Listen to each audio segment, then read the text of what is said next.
I'm quietly amused at the comments about Mr. Farage and his bank problem. There seem to be a lot of people who think that there's no smoke without fire, and for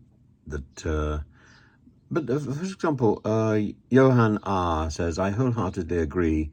It's not such a bad idea Farage leaves the UK, but this harassment by banks deserves wide condemnation. And then JZBFF says, harassment? Pretty sure there's something fishy going on with Mr. Farquhar. Where there's smoke, there's Russian bribes. Well, I must say, I'm not a friend of Mr. Farage at all. In fact, I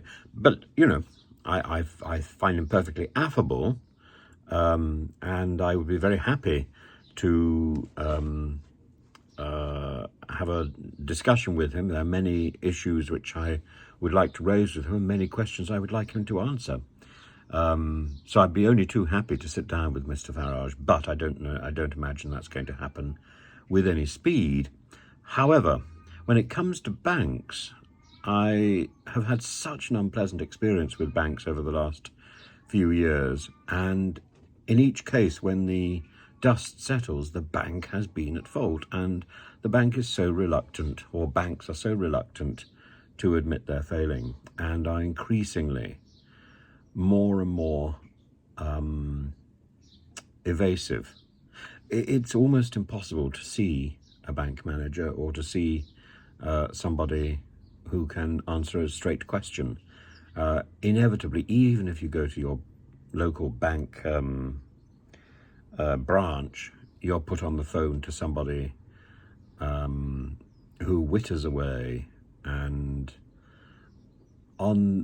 I can't begin to tell you how many times my account has been suspended for spurious reasons, and each time I find out too late, and then I waste an hour talking to their fraud department or whatever, and it's becoming tiresome, really, really tiresome, because in the end, the bank isn't reliable, and you can't make a transaction.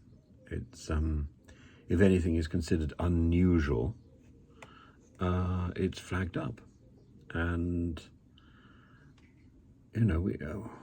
we live unusual lives, and as I say, I just think they've been given powers which are outrageous, and they are using them with great enthusiasm. They should not have been given those powers. Those powers are not entirely given by the British government.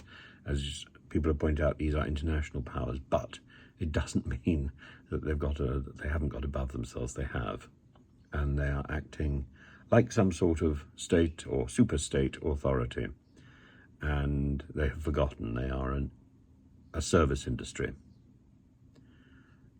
Anyway.